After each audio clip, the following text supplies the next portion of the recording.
Je m'appelle Mélina et j'ai traversé l'indicible. Les coups, les mots qui déchirent, l'emprise, les viols. Certains revenus du néant des années après, comme des cris étouffés remontant à la surface. Trop tard pour les comprendre, mais assez puissants pour me détruire.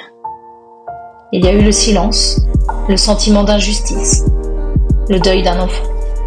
Une douleur qui n'a pas de nom, un gouffre qui avale tout, l'espoir, la foi, le sens, la vie. Quand on traverse un tel chaos, il n'y a que deux chemins. Fermer son cœur pour ne plus souffrir ou faire un choix fou, immense, celui de l'ouvrir encore plus et décider de refaire confiance à la vie malgré tout. C'est ce que j'ai choisi. Pas pour oublier, mais pour grandir à partir de ces épreuves. Car ces blessures, aussi profondes soient-elles, ont ouvert mon cœur. Et je l'ai laissé s'agrandir au lieu de se refermer. J'ai trouvé des ressources insoupçonnées. Le sport est devenu ma thérapie. Mes enfants, mon moteur. Le travail intérieur, ma voie de renaissance. La numérologie m'a donné des clés. L'hypnose a libéré ce que j'avais occulté ou ce que je ne pouvais pas dire et peu à peu j'ai compris. Notre passé ne nous définit pas, mais il peut devenir un tremplin si on choisit de lui donner du sens. Aujourd'hui, je suis thérapeute. Depuis des années, j'accompagne celles et ceux qui veulent transformer leurs blessures en puissance de vie. Car je reste convaincue que derrière les nuages se cache toujours le soleil.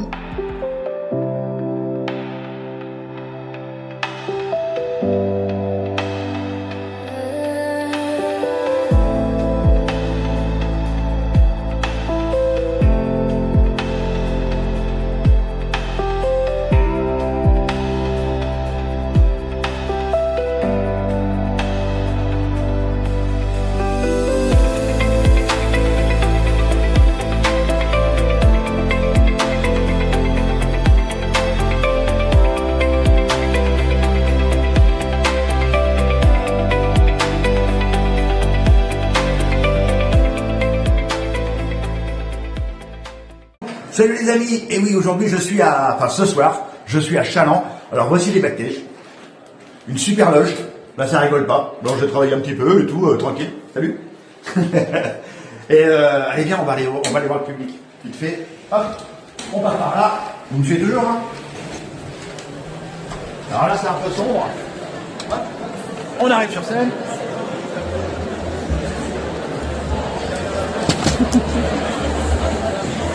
Voir s'il y a du monde. Il y a pas mal de monde.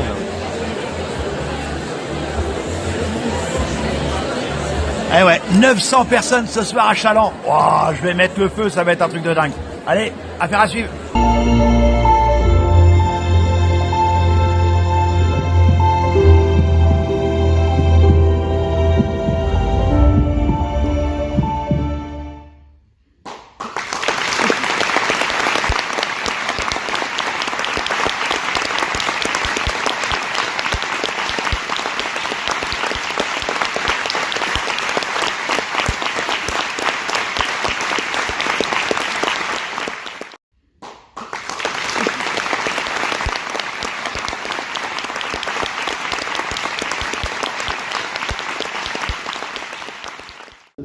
Comment allez-vous? Bonsoir Arnaud.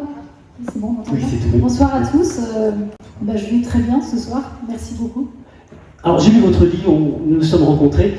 Vous parlez d'expérience lorsque vous parlez de vos épreuves. Elles peuvent devenir des tremplins vers une nouvelle vie. Tout à fait. J'ai écrit un livre qui s'appelle « Sortir des traumatismes et si le soleil pouvait enfin briller » parce que je reste convaincue qu'au-dessus des nuages se trouve toujours le soleil. Et d'ailleurs, quand vous prenez l'avion, vous remarquerez que même s'il fait un temps moche comme on l'a eu aujourd'hui, dès que vous allez dépasser les nuages, il y a toujours le soleil au-dessus et dans la vie, c'est la même chose. Donc les expériences, en fait, elles sont là pour aller chercher des ressources insoupçonnées. Elles sont toutes porteuses d'un enseignement qui sera capable de nous sauver, en fait. Donc l'expérience est nécessaire et c'est pour ça que je préfère parler d'expérience que d'épreuve, parce que derrière l'expérience, il y a toujours un cadeau, donc c'est positif. Alors, vous avez vécu une relation toxique, on l'a vu dans la vidéo pendant des années. Vous parlez d'indicible. Vous êtes dans quel état d'esprit avant de réagir?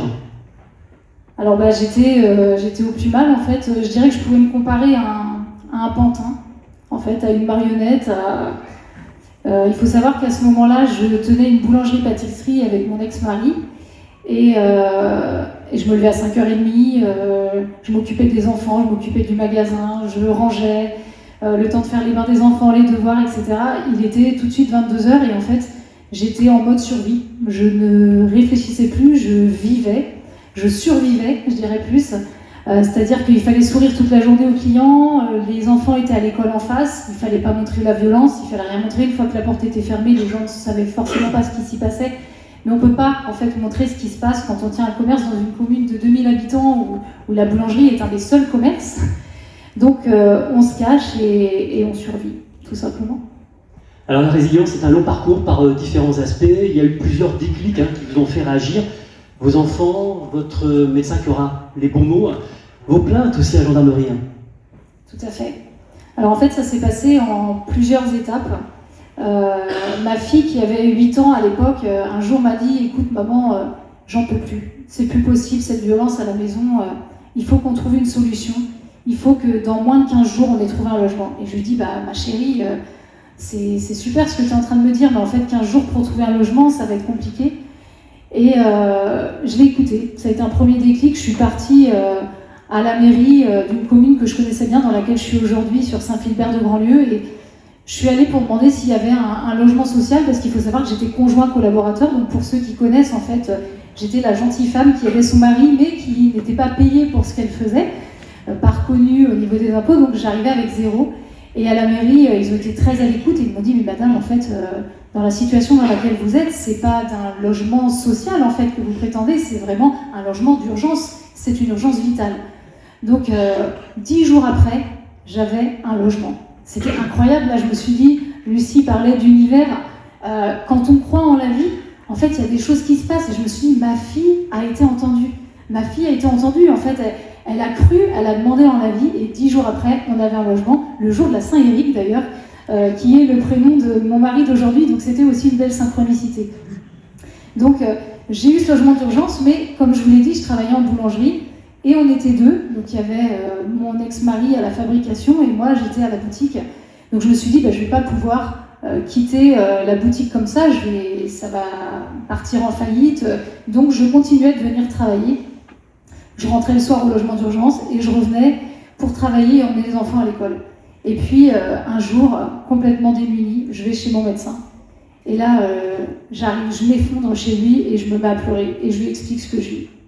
Et là, il me dit « Stop, ça suffit. À partir de maintenant, je vous interdis de retourner travailler. » Il m'a dit « Vous attendez de quoi? Vous attendez le coup de trop? Et que vos enfants n'aient plus de maman, c'est ça ?» Et là, je crois qu'en fait, il a trouvé les mots, effectivement. Il a fallu que j'entende ça parce que, comme je le disais, je vivais comme un pantin, je réfléchissais pas à ma vie, je marchais comme je pouvais, mais en fait, j'ai eu besoin de ces mots, j'ai eu besoin de cette considération, j'ai eu besoin d'être entendue, et il a su trouver les mots pour ça. Donc, aussitôt, je suis rentrée, j'ai pris mes affaires, et je suis partie, je me suis dit, c'est vrai, c'est du matériel. Après tout, c'est ma vie qui est la plus importante. Et si mes enfants n'ont plus de maman, qu'est-ce que je fais? Je les laisse avec un homme violent? Donc là, j'ai compris que ma vie était la plus importante. Et puis après, il y a la troisième étape, effectivement, qui a été une des plaintes portées à la gendarmerie, parce qu'il y en a eu plusieurs, parce que quand on vit de l'emprise, comme le disait Lucie, tout ne s'arrête pas quand on s'en va. En fait, moi j'ai été pistée, j'avais des trackers sur mon téléphone, etc. Donc je suis passée plusieurs fois en justice et mon histoire est passée dans le journal. Et c'est là où les gens se sont rendus compte en fait de ce que j'avais pu vivre. Et j'ai porté plainte, j'ai fini par porter plainte parce que ça durait même en étant partie 10 mois après m'être séparée. J'insiste sur 10 mois après m'être séparée, pourquoi? Parce qu'il y a peut-être des gens dans la salle à qui c'est arrivé et qui se disent non, ça ne vaut pas le coup d'aller porter plainte, c'est trop tard. Il n'est jamais trop tard. Autour de moi, il y a plein de personnes qui me disaient mais non, c'est ta parole contre la sienne, t'as pas de traces, et tes enfants, et toi, et s'il y a des représailles, en fait on s'en fout. C'est quoi le plus important? Donc un jour, en décembre, je me suis dit, allez, je vais porter plainte. J'étais partie toute seule, je ne l'avais dit à personne. J'ai attendu que tout le monde soit parti. Mon mari était parti former en Asie ses élèves en acupuncture et j'ai eu besoin de me prouver en fait que j'étais capable. Et donc j'ai fait ce pas. Je suis allée porter plainte et ça a duré longtemps. Je me suis effondrée, ça a duré 3 heures. Et en rentrant, j'étais fière, et puis la peur, la fameuse peur, le cérébral, comme disait Lucie tout à l'heure, est revenue. Et donc j'ai culpabilisé, je me suis dit que est-ce que j'ai bien fait, et s'il y a des représailles, et s'il s'en prend à mes enfants, et en fait comment je fais? Et donc là, la vie, l'univers m'a envoyé des messages. J'ai d'abord eu une aphonie, donc l'aphonie, moi je crois beaucoup en symptomatique de la maladie, et ça veut dire en fait c'est la peur du candidaton. C'est vaut mieux te taire plutôt que de culpabiliser et dire des choses qui ne sont pas justes envers toi. Et comme ça n'a pas suffi, comme je n'ai pas compris le message, comme c'était pas assez fort, le 5 février 2018, j'ai fait un arrêt cardiaque et cérébral. Et là, heureusement, mon compagnon d'époque, qui est devenu mon mari aujourd'hui, donc Eric, celui dont je vous parlais tout à l'heure, m'a réanimé. Parce que si on avait attendu les pompiers, je ne serais pas là en train de vous parler ce soir, parce qu'il n'aurait pas eu le temps. En fait, il m'a réanimé et là, je me suis dit, ok Mélina, là tu déconnes en fait, tu n'as pas suffisamment foi en la vie. La vie t'a montré que tu pouvais avoir confiance en elle. 10 jours pour avoir un logement, un médecin qui trouve les mots et tu t'en vas. Finalement, la boulangerie, il n'y a même pas eu faillite, enfin tout s'est placé, elle s'est vendue. Donc si on a la foi en la vie, les choses peuvent changer, mais faut-il encore bouger? Et donc la plainte, j'ai été reconnue. Les 2 fois où il a été jugé, j'ai été reconnue. Donc comme quoi il faut croire en la vie. Alors c'était complexe quand même par rapport aux enfants, hein. Même aux plus petits, vous avez parlé de cadeaux quelque part par rapport à votre ex-conjoint. Tout à fait. En fait, mon fils avait 4 ans à l'époque et je me suis dit il va falloir que je lui explique avec des mots pour enfants que j'ai porté plainte contre son papa. Et donc que peut-être il va prendre de la distance, qu'il va être en colère, peut-être qu'il va plus vouloir les prendre, il va peut-être vouloir s'en prendre à nous. Donc il fallait que je les prévienne. Et je me souviens, il était dans le couloir en train de jouer avec ses petites voitures et je me suis assise à côté de lui et je lui ai dit mon chéri, il faut que je te parle. Aujourd'hui, maman elle a décidé de faire un cadeau à papa. Donc il m'écoute et je lui dis aujourd'hui, j'ai décidé d'offrir à papa le plus beau des cadeaux, celui de pouvoir lui donner la possibilité de changer. Parce que quand on est au pied du mur, finalement, on a la possibilité de changer. Si je le laisse faire, il va recommencer. Alors il peut recommencer, il est 100% responsable de ce qu'il va en faire, mais en tout cas le stopper, c'était un des plus beaux cadeaux. Et d'ailleurs je lui ai dit, tu sais, personne n'est au-dessus des lois, même pas papa. Donc il faut savoir aussi stopper les choses. Alors, on n'est pas loin de la démarche du pardon. Comment vous situez-vous par rapport à cette vision, et d'autant plus aujourd'hui? Alors aujourd'hui, moi je reste convaincue que... Alors on a souvent une image qui est erronée du pardon. Ça, je tiens à insister là-dessus parce que souvent on dit je te pardonne, mais en fait, ça ne veut pas dire grand-chose si on n'y met pas le cœur derrière. Pardonner, et la langue française est très bien faite, c'est le langage des oiseaux. Pardonner, c'est commencer par redonner à l'autre la responsabilité de ses actes. Lui s'offrir le plus beau des cadeaux, c'est être en paix. Parce que qu'est-ce qui se passe en fait quand on ne pardonne pas, quand on est en colère? En fait, c'est le cœur qui est en train de se consumer. Mon fils, justement, qui avait 4 ans à l'époque, m'a dit un jour, en venant de l'école, il était en moyenne section, il me dit « Maman, aujourd'hui, on a travaillé sur les émotions et on a travaillé sur la colère. Tu sais, maman, la colère, c'est le cœur qui brûle de l'intérieur. » Et je lui ai dit « Mais t'as tellement raison, mon chéri. C'est le cœur qui brûle de l'intérieur. » Donc, pardonner, c'est redonner à l'autre la responsabilité de ses actes pour soi-même être en paix. Parce que quand on nourrit cette colère, en fait, la personne en face, elle s'en fiche. C'est à nous qu'on fait du mal. Donc, le maladie. En fait, mon corps me dit que j'ai mal, que je suis en mal-être, que je suis en train de me détruire. Donc, pour sortir de la maladie, il faut guérir, être gai et rire. Donc, s'apporter de la joie, rire. Encore une fois, la langue française est très bien faite à ce niveau-là. Et c'est pour ça que c'est un protocole que j'explique notamment dans mon livre pour donner des clés pour pouvoir s'en sortir. Et notamment la démarche du pardon qui se fait sur plusieurs étapes. Et c'est vraiment libérateur. Et vous n'étiez plus capable de plein de choses, et pourtant vous allez réécrire votre existence. Alors c'est le début de la résilience? Alors oui, c'est le début de la résilience. Effectivement, j'ai eu besoin de comprendre pourquoi moi, pourquoi autant d'injustice, pourquoi autant de violence. Et donc j'ai eu besoin de chercher, j'ai eu besoin de comprendre à travers notamment le développement personnel qui m'a aidée. J'ai fait de la psychologie, il y a eu pas mal de choses qui sont arrivées sur mon parcours. On en parlait dans la vidéo, en fait, Je parlais à un moment de numérologie qui m'a aidé à comprendre en fait et donner du sens à ma vie, qui est basée sur des enseignements de Pythagore, je précise, parce que souvent les gens ne savent pas forcément ce que c'est et on a tendance à confondre avec la médiumnité. Ça m'a permis de comprendre des éléments de ma vie, j'ai vu plusieurs personnes, j'ai fait de l'hypnose, je suis allée chercher des clés pour pouvoir sortir des traumatismes. La boxe, le sport m'a énormément aidée, puisque ça m'a permis d'évacuer la colère, de me dire qu'aujourd'hui, plus personne ne me manquerait de respect, et ça, c'est vraiment quelque chose auquel je tiens. Et aujourd'hui, j'arrive à me positionner, chose que je n'arrivais pas à faire avant, puisque quand on vit de la manipulation, de la violence, de l'emprise, des coups, et ben forcément, en fait, on perd toute estime de soi. Donc, au-delà de « je frappe et je me défends », en fait, c'était surtout reprendre confiance en moi et apprendre de nouveau à me valoriser. Parce que, comme disait Lucie Retailleau tout à l'heure, l'humiliation, en fait, c'est quelque chose d'hyper fort. Moi, je voyais avec mon ex-mari, il n'y avait jamais rien qui allait. Mon corps était jamais assez bien, je me positionnais jamais assez bien, je parlais jamais assez bien. En fait, il n'y avait rien qui allait. Et il arrive un moment, en fait, on n'a plus d'estime de nous. Donc, la boxe m'a vraiment aidée à vider la colère, mais aussi à reprendre confiance en moi. Et puis, forcément, il y a eu mes enfants qui ont été ma plus grande force. Ça, c'est indéniable, parce que j'ai tenu pour eux. Ils m'ont porté, il faut le dire aussi. Ils m'ont porté parce qu'il y a eu des fois où j'étais vraiment au plus mal, et ils ont été là. Et je reste convaincue que tout ce cheminement, que ça soit tout ce que j'ai vécu jusqu'ici, mais aussi toutes ces clés que j'ai su trouver pour m'en sortir, m'ont amené à ce métier aujourd'hui de thérapeute, parce que je reste convaincue que pour être un bon mécanicien, il faut avoir mis les mains dans le cambouis. Donc, ce parcours m'a amené à vivre ça. C'est le soleil derrière les nuages. En fait, on ne voit que ce qui est moche, mais on ne voit pas le cadeau qui se cache derrière, et ça peut prendre quelques mois, des fois quelques années, mais à un moment donné, vous trouverez pourquoi vous vivez chaque expérience.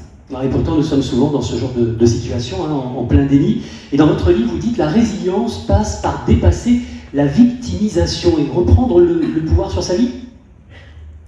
Oui, tout à fait. En fait, ce qu'il faut savoir, c'est que notre passé, comme je le disais dans la vidéo, ne nous définit pas. Et souvent, les gens se définissent par leur souffrance. Mais je l'ai fait, moi, la première, il y a quelques années.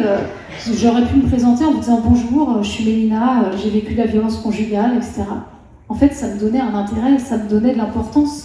Je me sentais reconnue, je me sentais valorisée. Ça y est, voilà, on reconnaissait ma blessure. Mais en fait, ça m'avançait à rien. Je restais dans ce statut de victime. Aujourd'hui, je me dirais plutôt « Bonjour, je suis Mélina, je suis une femme accomplie, j'aime profondément la vie, j'aime profondément l'humain. » Et toutes ces expériences de vie m'ont permis de pouvoir acquérir des outils, des clés insoupçonnées que je pouvais avoir en moi. En fait, c'est juste se dire que la victimisation, on a le choix, en fait. Soit on continue de se victimiser, soit on décide d'être 100% responsable de sa vie. Et d'accepter qu'on est 100% responsable de tout ce qui est arrivé. C'est-à-dire que, certes, j'ai vécu de la violence, mais je suis restée pendant 10 ans. Je suis 100% responsable d'être restée autant de temps. Certes, j'ai vécu de la manipulation, mais on est deux. Il faut être deux pour jouer ces rôles-là. Donc ça veut dire que j'ai bien été là. Être 100% responsable de sa vie, ça ne veut pas dire être coupable. J'insiste là-dessus, être 100% responsable de sa vie, ça veut dire intégrer, accepter qu'on ait pu jouer un rôle, et se dire qu'à un moment donné, eh bien, en fait, les choses peuvent changer si on accepte justement cette responsabilité. Alors, on a vu dans la vidéo, la numérologie et l'hypnose font partie de votre vie. L'hypnose pour reprogrammer notre système intérieur et sortir des traumatismes. Expliquez, qu'est-ce que l'inconscient ? Alors bon, la numérologie, j'en ai parlé un peu tout à l'heure. Effectivement, l'hypnose permet d'aller travailler sur tout ce qui est inconscient, c'est-à-dire que des fois, on peut être en plein déni. Il y a des choses de notre passé qu'on a pu oublier, qu'on a pu occulter. Et tout simplement parce que le cerveau est très bien fait, et quand il y a un choc traumatique qui est trop fort, il squeeze. En fait, il va mettre de côté. C'est le principe de l'être humain, en fait, c'est ce qui nous permet de pouvoir continuer d'avancer, même avec des traumatismes. Et puis, des fois, à l'âge adulte, il y a quelque chose qui arrive dans notre vie, et des fois, c'est une allergie, une phobie, un blocage, une peur. Et c'est en fait un événement qui vient réveiller quelque chose qui est enfoui depuis des années. Et moi, je m'en suis rendu compte, je vais vous donner un exemple, parce que je ne peux parler je peux pas mieux parler que de moi. à 17 ans, je suis en boîte de nuit. Et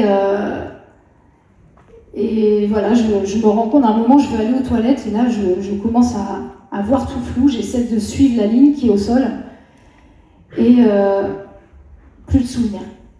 On me cherche pendant 2 heures. J'étais avec mon petit ami de l'époque, qui pourtant me suivait de près parce qu'il était très jaloux. Tout un groupe d'amis, ils me cherchent pendant 2 heures, impossible de me retrouver dans la boîte de nuit, et 2 heures après, on me retrouve sur la même banquette initiale d'où j'étais partie. Et là, pas de souvenirs, donc les années passent. Et puis, il n'y a pas si longtemps que ça, hein, j'étais avec Eric et on regarde un film. Et là, le drame, en fait, je vois un film, une fille en boîte de nuit qui se fait droguer et qui est violée. Et là, je me dis, mon Dieu, mon corps se met à trembler, je me mets à pleurer, j'ai envie de crier, et je comprends qu'en fait, cette fille, c'est moi. C'est moi, cette fille dans le film. Je comprends pourquoi il y a eu des blocages dans la sexualité. Pourquoi toute ma vie tournait autour de ça, parce que là, j'ai pas le temps de tout vous raconter ce soir, mais il y a beaucoup d'événements qui tournent autour de ça dans ma vie, et des choses qui se répètent inlassablement, des viols, et je comprends pas. En fait, je me dis, mais la clé, elle est peut-être même encore plus loin. Et je comprends qu'en fait, mon corps est en train de me parler. Et j'irai même plus loin, c'est-à-dire que c'est des choses qu'on peut même revivre dans la sexualité. C'est-à-dire des choses qui viennent se réveiller, donc ça peut être dans un rêve, dans un acte sexuel, ça peut être à tout moment une odeur, et des choses que votre inconscient en fait va vous révéler. Donc soit ça peut venir comme ça, soit effectivement on peut aller le chercher à travers l'hypnose, et comprendre en fait pourquoi il y a un blocage, pourquoi il y a une allergie, pourquoi il y a une phobie. En fait, c'est simplement une émotion qui est restée coincée et qui ne demande qu'à se libérer. On discuterait pendant des heures encore avec vous, hein, bien évidemment, Mélina. Vous n'êtes pas au bout de vos peines après avoir rencontré votre mari qui est votre modèle, hein, c'est écrit dans le livre. Vous vivez des jours heureux, mais arrive le 22 septembre 2024, un petit peu plus d'un an. Que se passe-t-il, Mélina ? Alors effectivement, 22 septembre 2024, donc jusqu'ici tout va bien. On reconstruit donc avec mon mari une magnifique famille recomposée de 4 enfants. On vit des jours heureux. On s'est reconstruit chacun de notre côté parce que lui aussi a un passé un peu lourd et on se dit ça y est, on a surfé sur la vague. Comme tu dis, je t'entendais en parler, c'est une expression que j'emploie aussi et je me dis ça y est, on a trouvé l'équilibre, tout va bien. Mais c'est un peu comme le yin, le yang, en fait. Voilà. Quand tout va bien, il y a toujours quelque chose qui vient nous embêter pour nous faire, pour nous montrer qu'en fait, on a de la chance d'être là, que la vie est merveilleuse. Et puis quand tout va mal, il y a toujours cette petite lueur d'espoir qui vous dit que ça vaut le coup, que la vie vaut la peine d'être vécue et qu'il faut tenir bon. Et donc ce 22 septembre, on est à table avec les enfants. Et puis on dit, ah tiens, on appellerait bien Valentin, leur grand frère qui était engagé à l'armée. Donc il n'était pas avec nous ce week-end-là. Et mon mari prend son téléphone et il dit super,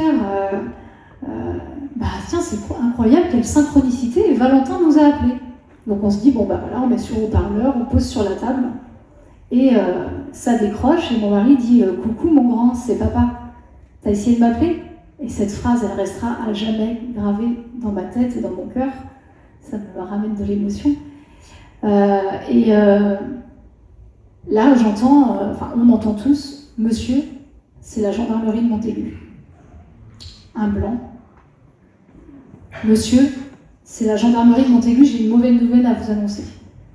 Donc là, mon corps se glace, je comprends qu'il y a quelque chose d'horrible qui est en train d'arriver. Je dis à mon mari, pars dans une pièce, va dans la chambre, là il y a les enfants, parce que je le vois en incapacité de réagir, en fait il bouge plus, il est immobile et je vois qu'il n'aurait pas pensé à partir dans une autre pièce.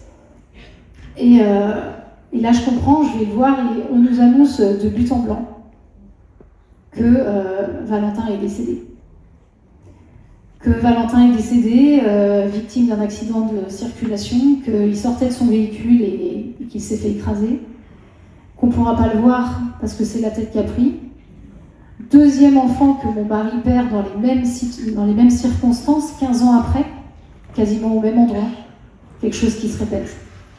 Une horreur. Il n'y a pas de mots pour définir ça. Et puis, donc mon mari qui s'écroule, le burn-out. Mes enfants qui s'écroule également, la grande qui envoyait des photos tous les jours à son frère, à qui elle écrivait tous les jours. Ils étaient super proches. Et là, c'est la famille qui s'écroule et je comprends encore une fois qu'en fait, je vais devoir être le pilier de la famille. Comme quelques années en arrière, je suis le pilier, je dois sauver la famille, je dois tenir tout le monde. Et là, je me dis, Mélina, t'as pas le droit de craquer. C'est pas ton fils de sang, mais c'est ton fils de cœur. Parce qu'en fait, il faut savoir que Valentin, quand j'ai connu Eric, il avait la garde principale de son fils, ce qui est extrêmement rare pour un papa. Donc je l'ai élevé comme mon fils, je l'ai aimé comme mon fils, je l'aime toujours comme mon fils. Et il est toujours là d'une autre façon, mais ça a été extrêmement violent. Et je peux vous assurer qu'on n'est jamais prêt à aller choisir le cercueil de son enfant, à aller choisir quel tissu on va mettre dedans, parce que c'est ce qu'on vous demande.